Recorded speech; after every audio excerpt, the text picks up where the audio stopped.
Welcome to the Big Biz Show. Taking care of business. You want fast-talking, hard-hitting discussions on business and finance? Maybe with a barroom slant and some really salty peanuts? We're not counting calories. We're counting cash. Before we get to the man with the financial plan, meet the money team. Costa, Mary, and Greg. Now Captain Finance himself, Sully.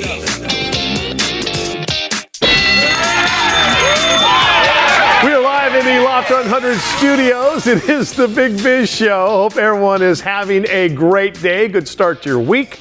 I am Costa, Mary Bird Godwin, and we're the only two here right now. Yes, well, we are. That's a lie. We have the world famous, let's say hi to the day trader trio. Hey. Gentlemen.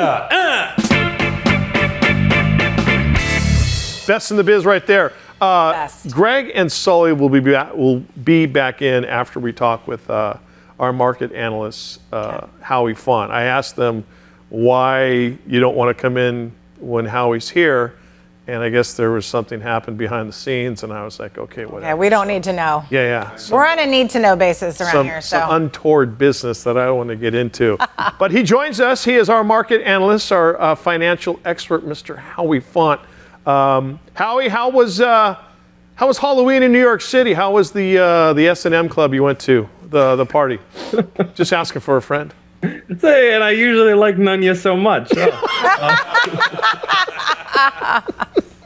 You know what? Yeah. A friend of mine did watch the show and let me know that McDonald's actually does have the right to, the individual stores can fix their own ice cream machines now. So are you kidding me? I tested that out, and it went. There is no greater depression in my world than when I go through the drive-thru and that printed out sign says, sorry, ice cream machine is broken. So there's no soft serve, there's no milkshake, there's no. Their Diet Cokes are the best also, I gotta say. Their franchise agreements precluded them from fixing their own ice cream machines. They would be called tampering. They had to have like a McDonald's repair guy come out, and that's what was so slow about it. But that's over. That ice cream machine union is so strong in America. It just shows you how far they reach. I want to know how y'all recovered from the Yankees loss last week.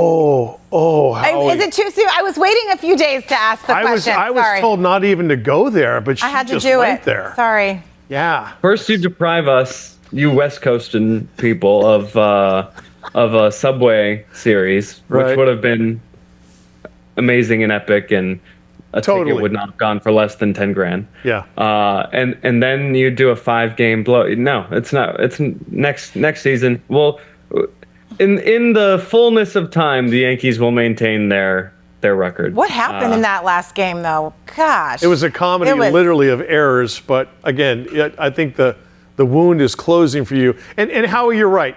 27 World Series titles. Wow. Is what the boys in the pinstripes have. Is that the most? Yeah. The Dodgers just won their 8th as the Los Angeles Dodgers. So again, ultimately, you have the scoreboard to tell people, hey, win your 27th, and then you can talk S, or you can gloat about being the greatest franchise. Yeah, who am I ever. growing up as a Padres fan? It was a blowout. The sports bars were depressing, but I also don't like my Halloween mixed in with so much baseball. I feel like they're mixed. They're not exactly chocolate and peanut butter. Sully and Greg are going to be back in after the break, and we're going to talk to you. I'm really sorry about that.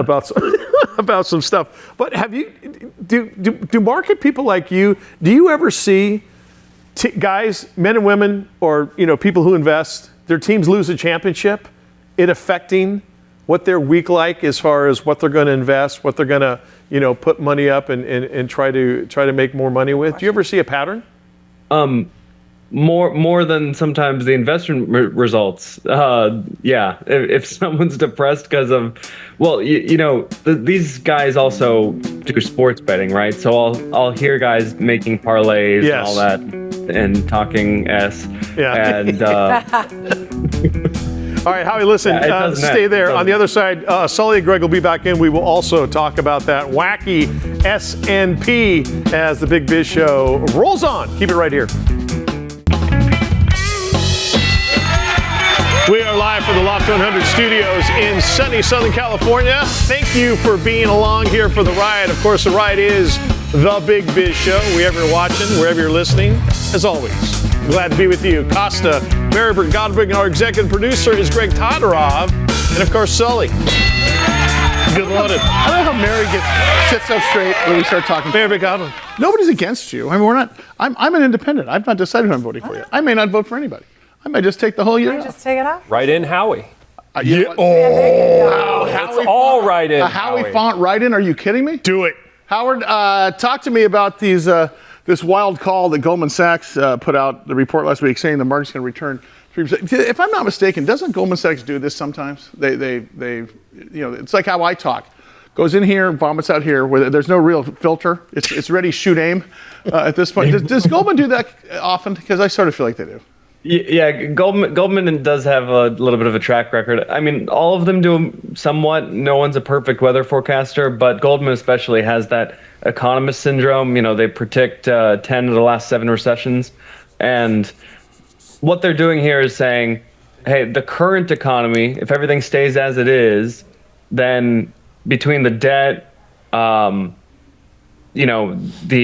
job market, the market concentration, the big companies are worth so much more than impending stagflation. Yeah, the impending stagflation, which I won't depress you with at this moment, is all going to make the S&P kind of anemic. I mean, 3% is well below. I mean, for the last 15 years, it's been about 10%, and since the 70s, since the 50s, excuse me, the S&P has averaged 7%. So less than half of normal for a decade. No. Howie, how does U.S. debt fall into this? Remember, you want to pull up the speedometer? Oh, yeah. U.S. debt Anxiety. USDebtClock.org. The speedometer is always a good thing to look at there as we see debt per citizen. How does the overall U.S. debt come in? Because I think that's going to be a piece of this puzzle. Yeah, I think Mike and I spoke about it a little bit last week, but what happens is not a big implosion. It's a slow, dripping lack of spending power that we're going to have, and we're going to not be able to make investments for the future. So right now we're spending $1 trillion a year on interest payments. As that increases, we'll be able to do less and less. Your healthcare costs per working adult is now up to $15,000 a year.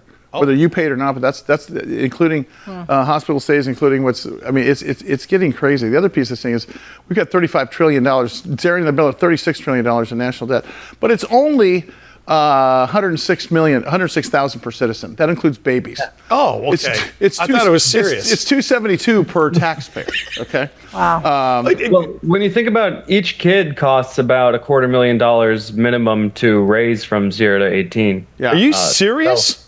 Oh yeah. Well, listen, you're the one that are serious. I haven't. What did I do? Incur Is such there an expense. a world when that goes the other direction? Well, no, I don't think. But keep in mind, when you look at U.S. national debt, this is the credit card payment. I mean, oftentimes, it's also people investing in our U.S. bonds in long-term right. Howie, it's a little bit misleading because look, you've got a big piece that's China invested in our debt, which is concerning for other reasons. But talk about that piece of it, Howie, because this isn't just money that we owe, like a credit card payment. Yeah. So usually governments own U.S. treasuries, especially long-dated treasuries. They think it's reliable debt. They think it's going to pay out on time for 30 years, and there's no chance of default relative to every single other debt instrument. So that's what gives the U.S. economy and U.S. government its value as a debt provider. Yep. And it's also a way for people to store their savings. So in some sense, we use the strength of the government to just underwrite everyone's savings. If you have a lot of cash, you don't put it in a money market fund, or corporations don't. They put it in T-bills, treasury bonds. So that is part of it, but I don't think it really affects the overall picture. We should still be writing less debt. The interesting part of this thing, if you want to go to the stock market side versus the economy side, valuations on stocks are through the roof, yet the fundamentals don't support that. That isn't necessarily cause for alarm, because it happens all the time, because the market runs on two emotions, fear and greed, and it's market perception. I mean, look, there was a time when Starbucks was trading at $13 a share, meaning that their book value was worth only about 2 of their 300 stores at the time. So sometimes there's a disconnect. How we talk about that though, because the top-heavy valuations are concerning a lot of economists, because when the largest companies are so inflated, it means it's a bit of a bubble, right? Yeah, so 2022 was the last time we saw this, when the Magnificent Seven, the FANG, whatever you want to call them, whatever the top companies are at the time, they become an outsized portion of the economy. And this happens because there's lots of passive investing, right? And when you invest in things passively, that causes more buying to these companies, and the largest companies are weighted more heavily in these indexes. So as more money flows into the market, it disproportionately goes to the top because those are the biggest guys, those are the safest investments, and it's kind of a self-fulfilling prophecy that takes place. I think the reasoning of all this seems off to me because, look, the market's been marching on even during the face of inflation, and that means that why would I think the market's going to go in a different direction? Especially when it looks like we're off-ramping inflation, regardless of what's happening globally. It still seems like things are getting better, at least the perception's that way. And then, of course, the election comes into it. That's right. Good answer. Yeah. No further comments, sir. Yes, sir, may I have none. I knew you were right also, just for the record. Howie, I tee those up just for my own ego. there's a chance that Elon Musk may, become the governmental department of efficiency, whatever it's called. And he said he'd be able to trim $2 trillion off the debt like it was nothing. It puts us down to 230. Thank you. Is that like the Titanic losing a suitcase? Yeah. No, it's not. It would be substantial. I mean, if we could show the world that we were serious about cutting, I think it's a great idea. And by the way, he's calling it DOGE, the Department of Government Efficiency. Or Thank you. And not to be confused with the Dogecoin, cryptocurrency that took. No, it's important because it's very, very unlikely the whole political infrastructure is going to try and stop him from doing that. If he does something like he did at the company formerly known as Twitter and cut 60% of staff and with federal workers, that would destroy GDP because government spending is included in GDP. Yeah. But I would argue if we do that, it's better to ignore the GDP metric and use something like gross output, because obviously we'd be, fix it. It wouldn't be a good metric of the economy. Last question: Are any of you afraid of AI, of artificial intelligence? Are you concerned? I should say, Mary, are you concerned about AI? What are you concerned about?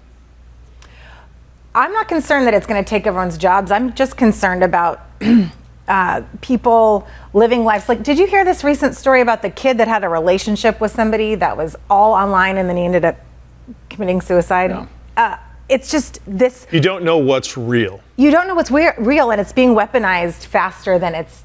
Well, and of course in the deep fake also along with, right, which is AI. So, yeah. but don't you think that we are? I mean, much like when we talked to Steve Wiseman, the scam man, as fast as they're trying to use the letter scam to try to send you money overseas, as fast as they're trying to scam you, we have our cybersecurity forces are, and I say forces, companies, not just the government. I'm talking about companies that they're spending their time doing, are trying to protect us. I've got a lot of faith in the fact there's a lot of smarter guys than the guys that are on the deep web. Well, it's not we're playing checkers while they're playing chess. We're kind of neck and neck where if something comes out, we're able to, within a certain amount of time, a very small period of time, jump on it and say, okay, we took care of that situation. Hey, Howie, where do you stand on AI? Firmly on its throat. Where do you stand on AI? Well, it's worth noting that we were just talking about Elon. Elon says there's a 10 to 20% chance that it's Skynet and we all die. Super. That means we're living in the Matrix anyway. So it doesn't matter. I think it's going to be a source of huge efficiency. There's going to be a lot of 1 or 2 person companies that are really enabled by these AI models. And it's like every other technology. We've had innovation before, and we know what it does. It's going to make people more efficient, make more things possible.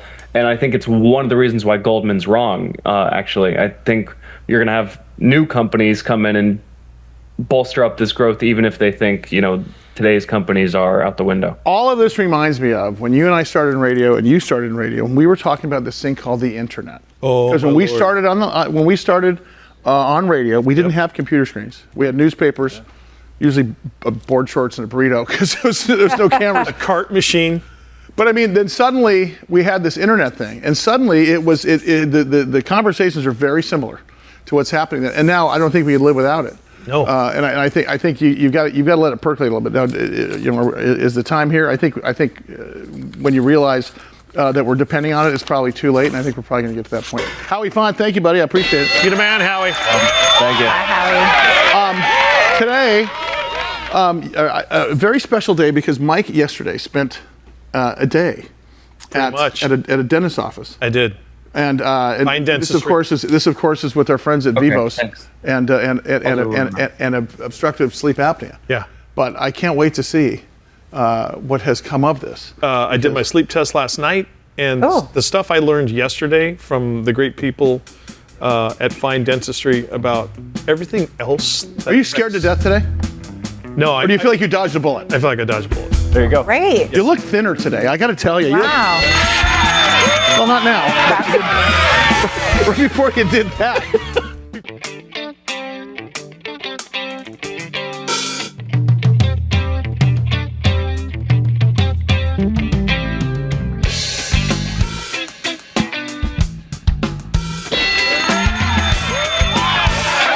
We roll on another glorious day inside the Loft 100 studios. Wherever you're watching, wherever you're listening, we always appreciate you being along here on the Big Biz Show. Costa standing in for Sully. Of course, the lady who makes me look a heck of a lot better and sound a lot better, Mary Burt Godwin, with me. Another edition of None Ya Business. Sully and Greg taking care of other things, but we'll hold down the fort. Hope everyone's having a good day. And as we'd be remiss if we didn't recognize the greatest trio in the world of music today, the Day Trader Trio, the DTT. Thank you very much. You're welcome. I am. I'm getting better at this. Yeah. You are. Because I used to trip on Day Trader Trio. That guy just rolls off my tongue, Day Trader Trio. DTT. Throw a little Elvis or Robert Goulet into it. You can do anything you want in your life. Joining us right now, the chairman and CEO of Cingulate. His name is Shane Schaffer. Their ticker symbol is CING. Of course, their website, Cingulate CIN, there's my screw up. CINGULATE.com. Shane joins us via Zoom. Shane, how you doing, my friend? Always great to talk with you. Doing very well. Thank you. Thank you very much. I love it. I always get to listen to you guys before, yes, you bring me in, so it's enjoyable. Oh, you do? Oh, yeah. Wait, when we're live or what we're actually talking about before we go live? Because that's a huge difference. No, What happens when we're rolling or The not? Day Trader Trio was rocking and rolling. So Okay, are. that's good because it's like in radio too. It's the show. It's what happens in the breaks. That's the real show, and it's every also mic's a hot mic, man. yeah, and it's also the sausage making you never want people to see. Shane, if you can, for the people that are tuning in for the first time here to the Big Biz Show, give us the genesis of what you're doing and give us kind of the 30,000-foot view of Cingulate. Yeah, so Cingulate, we were formed in 2014. And our entire goal at that time was to really finally overcome the unmet needs in the ADHD space, so attention deficit hyperactivity disorder. Yeah. Our thought process back then, it was myself and Dr. Matt Brahms and Dr. Raul Silva. The two of them are psychiatrists, they're ADHD experts, world-renowned. And we became friends when I was launching these ADHD products at Novartis in the late 90s and early 2000s. We wanted to find a way to finally deliver a medication that lasted the entire active day. And to do that, you need a product that starts almost immediately and then lasts for the part of the day that you're actually active. So get me through that solid 12 hours of my day, from breakfast to dinner, from home to homework, from revelry to taps, as we like to say. Yes. We thought it'd be much easier. We'd just take a delivery system, take it off the shelf, put the medication in, ratio it, style it, and time it the right way. As all great plans go, didn't work. So we ended up building our own drug delivery platform, which we're now utilizing in 3 different assets. We have companies looking to us to license our platform. And at the same time, we're going to be developing a pipeline of products that overcome major unmet medical needs in multi-billion-dollar categories. Shane, I don't want to scare you, but I think a gigantic rat is crawling around Roscoe, and he got a haircut yesterday. Oh, is it a dog? I'm sorry. My apologies. The haircut. I think I've mentioned to you, I love when you're on because I have a daughter with ADHD that was diagnosed this past year. And as we've been going through her diagnosis, I am listening saying, I have it too. I'm convinced, self-diagnosed. But are you seeing that the needs for this medication are growing and growing rapidly? I am, but I think now I'm in a echo chamber of ADHD conversations online. But are you seeing that out there? Yeah, I mean, the market continues to grow, and the fastest segment of that market is the adult market. By far, it's grown at about a 10% CAGR. So we're seeing the fastest growth in the adult segment. At the same time, about 4 to 7% of children and adolescents, so that's 17 and younger, continue to have ADHD. They're properly diagnosed and treated. They're treated at a very high rate, about 80 to 90% after a proper diagnosis. The adult segment historically has been treated at about a 20 to 30% level. So they've been diagnosed and they're not being treated. That's starting to change. The psychiatric guidelines called the DSM-5 have really done a good job of helping practitioners identify ADHD in the adult market. There's a great group called APSARD, which is the American Professional Society of ADHD and Related Disorders. They're coming out with, really for the first time, a set of guidelines on the proper treatment of adults with ADHD. And those are starting to come out in January of next year. Great group of clinicians there that are working on that. Jeff Newcorn, Tom Spencer, Greg Mattingly, Ann Childress, really great folks, and a larger team too that's working to develop those guidelines. Another segment that continues it's been under-recognized for such a long time, this is pertinent to you, it's females. Females have what is primarily inattentive ADHD, whereas the males typically have more of the impulsive hyperactive along with the inattention. So I think as clinicians, everyone's doing a better job of diagnosing it and then treating it where appropriate. All treatment should include some psychological treatment, but at the same time, medications are critical for most. Well, I want to touch on what you said, that it was the fastest growing, I guess you were saying about adults. And do you think it's because things are triggering it, like lifestyle choices are triggering it later on in life, or is it just not diagnosed and missed when for me, I feel like I've had it my whole life and I just wasn't diagnosed because I wasn't the typical kid running around the classroom, and it presented differently in me. Yeah, go ahead. It completely presents differently in different, again, there's 3 types of ADHD. There's primarily inattentive, and then you have the hyperactive impulsive side that combines with that in certain patients. So there's 2 key factors. One, typically when the really good docs and they're treating the children, they look over at mom or dad and go, oh, and by the way, we probably should run you through the process too. The children come in, and then the adults end up also going through the sequela of diagnosis, and that's where a lot of it's found. Additionally, when you look at what really impacts life, and that's where my perspective always is look, if people are doing okay, I may have a touch of ADHD myself. If you're doing okay, I've never been medicated. Maybe I should, but I'm not. And you've done very well in your life too, without medication. So it really depends on that impact. If you have ADHD as an adult, you have double the rate of losing your job. You have double the rate of divorce, and we already have a 50% divorce rate. You have a higher risk of incarceration. You have a higher risk of motor vehicle accidents. You have double the rate of accidental death as an adult. So it really can impact a lot of things. And when those impacts become truly problematic in life, I think that's when proper medication or proper medical care gets involved. He is the chairman, CEO of Cingulate, their ticker symbol CING. Shane Schaffer with us here. Shane, we have about 30 seconds left. If you can, kind of give us the financial runway for CTX 1301. Yeah, we've had a great 2 months. We've raised over $12 million. Our earnings release is going to come out next week, so I can't steal that thunder. No, we understand. But really what's important is we've had a great month of capital raise. We now have a runway well past our NDA submission, which is planned for the middle part of next year. Our final study is it's a fast fed study. So you test the medication on food and off food. Yeah. It's at the highest dose. We did it once earlier. There's no food food effect, so we're expecting similar results there. Our phase 3 trials are closed. That data is being locked, and we're really excited to get all that information out to the public over the next quarter or two.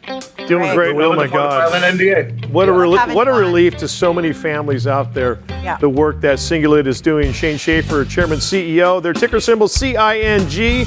Shane, always love it. Can't wait to get you back on here on the Big Biz Show. Sounds Speaking great. of that, we roll on after this. Big Biz Show. BigBizShow.com. Nationwide, coast to coast. Have you guys discovered Wordle yet? Oh, yeah. What do you mean yet? It's like 2 years old. That's pretty old, but I still haven't gotten Well, I remember I just discovered pickleball this year too, and I play it every single day. Shane Schaffer is the chairman and CEO of Cingulate. Cingulate, of course, is talking about ADHD. Imagine that, Mary. He's your favorite guest. I had a great conversation with Shane and his team today to understand better what these guys are up to. But Shane, good to see you, man. And I'm going to start off by saying, Hello, everybody. Hello. I chased down a lot of the stuff about your company, and you guys are moving the needle already. And I guess the question that you have to ask for those of us who aren't in the biopharma space is, how are you doing it? I mean, how does it really work? I mean, what's the secret sauce, in as much as you're allowed to tell us as a CEO of a public company? Right. So, I mean, obviously, what we started with when we began this company was, it's easy to identify the problems, right? Everyone can say that's not going well, or in the case of ADHD, the number one complaint is always these products just don't last long enough, followed by they don't start fast enough, followed by I got to take a booster dose every day to stop the side effects or the crash or the rebound, or because guess what, they don't last long enough. Mm-hmm. So when we started the company, our initial thought was, you know what, we're going to find a delivery technology. It's already out there. We're going to license it. We'll bring it in. We'll then give the appropriate number of doses, the right milligram strengths, the right ratio, the right style of release, and we'll have this product on the market in 2018. Well, as I look at my watch, I realize it's 2024. And it's funny how you're so optimistic at the beginning, and the good news is number one, we've solved the problem. Yep. We're now there. We're ready to file our new drug application in 7 or 8 months and get this product to the market. But what we had to do, this is back in 2014, was step back and say, guess what? This drug delivery technology does not exist. There is no way to use a tablet and precisely deliver 3 doses of the same or different medication, deliver it in unique ratios, at unique styles, and at precise times. And using the PTR platform, which we've developed, that's exactly what we can accomplish now. So that's the platform and the technology. It's something we'll use in ADHD, but it's also something we're going to be utilizing for various future assets that we develop. As you can see here, in anxiety, to an ADHD. Insomnia is another exciting category that we'll move into. And the last comment I'll make is, yeah, Wordle's fun. Yeah. See, Don't make me text you every morning. But do you do connections? Okay. Well, if you start beating me, and if you accomplish it in one, I'm out. So Shane, you just mentioned there anxiety and ADHD, and I think I have both. I take something for anxiety that I have been for the last 12, 15 years. But then I'm just thinking. It's called tequila. Yep. See, I stopped doing that. So, but now you're saying that maybe you could treat them both at the same time. Can you talk a little bit more about that? Because that could be a big differentiator for you. One of the big things, and again, psychiatry is such a fascinating field. I mean, the brain is our most important organ that exists in our body, and it's the one we know the least amount about. Now, when we talk about comorbidities, so that's basically saying, okay, I have A disorder or A trauma, and then B is a result of A. So those are comorbidities. And what we found in a lot of areas, especially ADHD results in a lot of people, depression. It results in anxiety. It results in obsessive compulsive disorder. It results in a lot of different other areas. All the above. So when a psychiatrist sits back and says, okay, look, let's diagnose the patient and look at all of their entire life, what's impacting their overall performance in A, B, or C, what they found a lot is ADHD can impact those areas. So number one is let's make sure we're getting the right diagnosis. Like a lot of times in females, depression is misdiagnosed. It's actually ADHD. And if we treated the ADHD, we could potentially help the depression, or vice versa. I mean, not everyone has ADHD, believe it or not. So if, maybe it's depression that's causing ADHD. We got to make sure we hit the right target first, treat that number one element first, and then from there we may see benefits. Hey, Shane, not to interrupt, but I have ADHD, so I'm going to interrupt you. I have a question. Do you think, you said not everybody has ADHD, and what struck me on that is it overdiagnosed? Is it overdiagnosed, or is it just people that use it as an excuse, or what is your professional opinion? I mean, you're at the tip of the spear here. Yeah, so I'll say this. Is there overprescribing of ADHD meds? Absolutely. Now, that said, when you look at the overall epidemiology of ADHD is not overdiagnosed. When you look at individuals, could you say that individual is being overtreated? Yes. And look, it's always much sexier to say something's going wrong than it is to say, I got it right 99.9% of the time, but I missed it this 1/10 of the time. Right. So to take a step back here and be clear, ADHD is actually, it's very well understood, and it exists in about 6 to 8% of children, about 5% of adults. And when you look at those numbers, and then you look at the prescription data, the number of patients that are being treated is far lower than the number of patients that actually have the disorder. Now, can it be overused? Can it be abused? Absolutely. And that's why I always say I don't want anyone to be on any product that we develop if they don't need it. And if they don't need it, they should be on something else or on nothing at all. Hopefully that's clear. Shane, it is. And I guess my question is can you dodge this bullet without medication? I mean, is this something that you've got to resolve this thing medically? Otherwise, you're suffering from a number of different comorbidity or different maladies as a result of ADHD. So, I mean, I've been told a time or two that perhaps I have a touch of ADHD. And I do.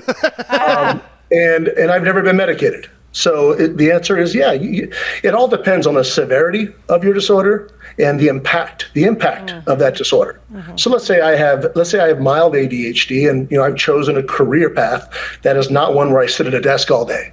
I'm not an accountant. I'd be a very bad accountant.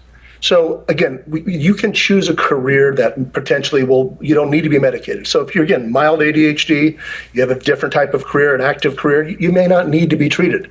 It all depends on the severity and the impact it has on your life. If you have severe ADHD, odds are you should have definite psychotherapy treatment as well as medical treatment if it's severe. But that, again, is the determination of your psychiatrist. Shane, for you as a company, what is the addressable market? So how big is it? It's got to be enormous, right? The ADHD market is a $22 billion a year market. That's unreal. And people have always said, well, that's a huge market. How are you going to go about it? It must be very crowded. Mm-hmm. I always smile and go, this is the most non-crowded market I've ever competed in. With Lipitor, we had 7 competitors. With other products, a lot of competitors. I don't have a single competitor in ADHD that actually provides a patient and a physician what they want. Entire active day efficacy. It starts working in the morning, it'll last their entire active day. No boosters are needed. 60% of patients today need a booster dose. That's 60% of a $20+ billion market. That is my low-hanging fruit. It's a great opportunity. More importantly, I can help patients. I'm really excited about being able to do that. Well, here's that PTR platform. It's really cool how it works in terms of the way we build the tablet from the inside out. Yeah. So we add drug at the various opportunities that we need to, and then based upon the thickness of that erosion barrier layer, that's what you see coming on right there. Mm-hmm. That determines exactly when the medication is going to be released and introduced into the body. Wow, and this can be for children and adults, correct? And do you titrate the doses up to see how much they need? Yeah, it's really funny. When you look at ADHD, every therapeutic issue is different, but we'll talk just about ADHD. So in ADHD, we're going to have 8 dosage strengths at launch, which is what physicians have been begging for with every new product. Give me the ability to optimize my patients. Mm-hmm. If you don't have at least 6 dosage strengths, you basically leave patients in limbo. So when you look at patients, again, children, adolescents, and adults, and those are the 3 segments of ADHD which we seek approval for, What we'll be asking, physicians to do is, you start low and then you optimize. So by having a lot of dosage strengths, we can make sure for a patient that has moderate ADHD, we can start them at a very comfortable dose and then maximize that dose to their best efficacy. Plus, if a patient has severe ADHD, we can go to the higher level, which is not available today through a lot of different products. Hey, Shane, before I let you out of here, commercialization plans we just touched on last time. Is this something you're going to take to market, or are we going to get a bigger company you think takes you out and takes that part to market? We will. So our strategy is twofold. Number one is we have inked a commercialization agreement with a go-to-market company. Their name is Indegene, Indegene. They are the best go-to-market company in the United States. They have everything they need, the Cingulate needs, I should say, from Salesforce, market access, physician support, medical information, pharmacovigilance, whatever they need from a go-to-market perspective, they have. And we can then bolt onto it. That's step one. At the same time, too, as we get closer to NDA approval, we have a lot of ongoing conversations through our BD&L team to potentially co-commercialize this product with an additional company. Think about it this way. ADHD is really a two field force type of focus: psych, neuro, and then primary care and pediatricians. So we're looking at opportunities to potentially co-promote. Regardless, we'll be prepared to commercialize with Indegene, and that brings back the greatest returns for our shareholders. Shane Schaffer, Chairman and CEO, Cingulate, stock ticker CING. You're going to be seeing more of him. Shane, thanks so much, man. We got to get you in studio here. Looking forward to it. Thanks, Sully. Thanks, everybody. I'll be a guinea pig. I'll be in the test market. Maybe all three of us need it. Big Biz Show. BigBizShow.com. We'll see you momentarily.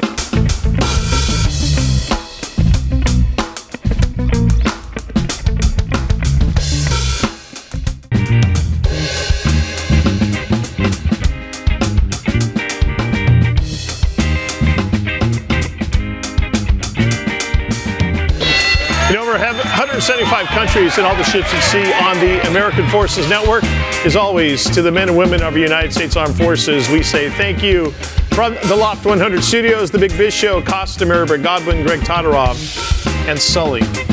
Well, we continue to talk about the importance of this long duration energy storage and why it's important to get a working grid in order that may not be completely dependent on what we have right now. We've been talking to Eric Dresselhuys for several years. Eric Dresselhuys is the CEO of ESS Inc. Of course, New York Stock Exchange symbol GWH, and of course, you joined us once again and nonstop with this company, Eric. Every time I look up, you guys are taking some more ground. I got to ask you, how does your life change with the election, one way or the other? Does it matter? Well, I think it'll change, but I don't think it matters. How's that? So, the thing about our business is some people come at it and their love of our business is around decarbonization and the energy transition. And the other half of the people love it because it builds jobs and it builds products here in the U.S. In the world of energy storage, we buy almost everything from China. So if you think about how the election might play out, even if Trump wins, it's going to become tariffs and domestic manufacturing, and if Harris wins, it's going to be green energy and domestic supply. And so we feel like it's kind of a win-win. I think what's interesting is you bring up the U.S. made versus China made.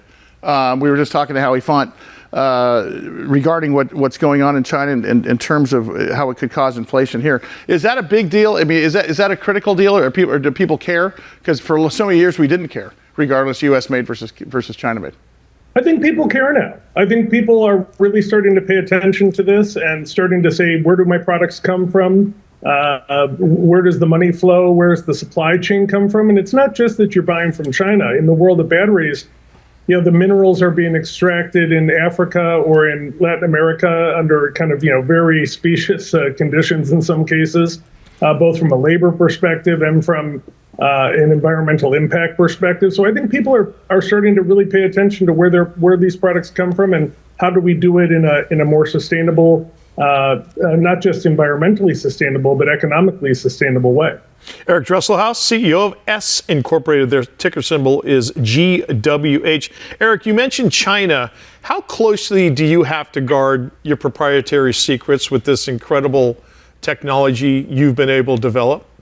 Yeah, very, very closely. I mean, one of the things that we've been watching from the beginning is how do we ensure that our products, which are really built on American innovation and simple ingredients, we use iron, salt, and water, right? So it's not, we won't get any proprietariness out of the ingredients we use to make the product. Our value and our proprietariness comes all from the engineering and the technology that we build here. So it's super important that we keep that very close to our vests. We build everything in the US, so it's not just that it was designed here, we build it all here, and we're shipping it around the world to Europe, to Australia, all over the place. And at this point, we've just avoided the Chinese market. Now, do you think that'll change at some point? Because I got to believe, in terms of a business, that could be a win for you. But is it just that's the type of thing you just want to leave off the table? It's not worth the trouble. Well, I think someday is a long time out. I think for right now, we've got all we can handle with the demand that we're seeing come out of Europe, come out of Australia, Latin America, Africa, other parts of Asia. There's just an immense demand growing for these products.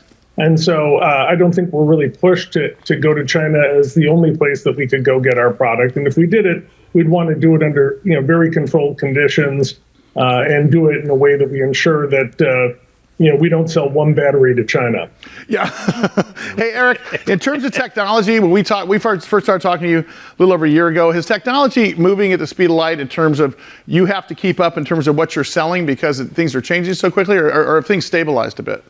Well, I think things are stabilized a little bit, in the world of anything to do with infrastructure. And this is true of the grid, but, it's true of highways and things as well.